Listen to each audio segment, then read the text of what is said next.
हादसा नहीं था, मंसूबा था।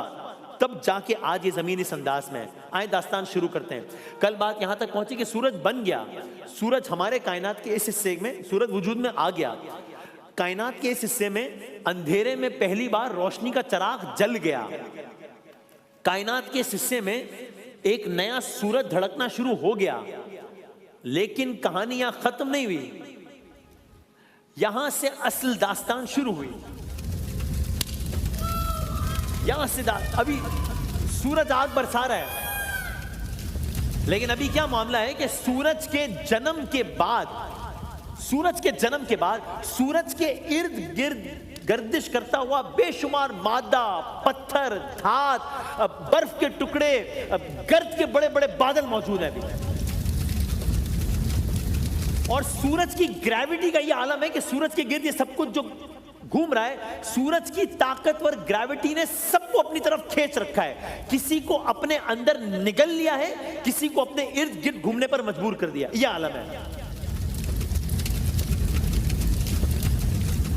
अब जब सूरज के इर्द गिर्द ये सारी चीजें घूम रही हैं, ये जमीन की पैदाइश की बात हो रही है, ये सारी चीजें घूम रही हैं, तो इन घूमने वाले पत्थरों का आपस में टकराव होना अब शुरू हुआ है।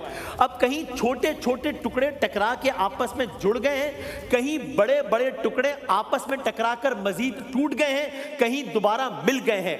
हर टकराव आग बन जाता है। अब आलम क्या है?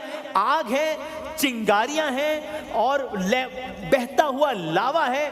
दर्जा हरारत आसमान को छू रहा है। सूरज की पैदाइश के बाद यह अमल जारी है। कितने अरसे तक जारी है? 100 साल तक जारी है? नहीं। लाख साल तक जारी है? नहीं। 10 लाख साल तक जारी है? नहीं। 50 लाख साल तक जारी है? नहीं। करोड़ साल तक जारी है? नहीं। कम से कम अंदाजे के मुताबिक 3 करोड़ सालों तक यह सिलसिला जारी रहा।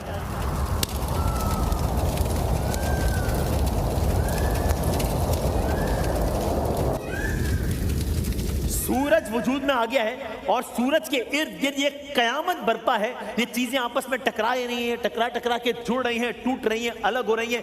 कम से कम जब 3 करोड़ सालों तक ये सिलसिला जारी रहा है, तब जाकर हमारी जमीन की इब्तिदाई शक्ल सामने आना शुरू हुई है। कम से कम 3 करोड़ साल। और जमीन की इब्तिदाई शक्ल है। जमीन इस शक्ल में नहीं अभी, यानी अब जमीन अब आहिस्ता आहिस्ता एक ऑब्जेक्ट उभरने लगा है जो हर टकराव के बाद मजीद बड़ा हो रहा है। यह वो लम्हा है जब एक इंतहाई दहक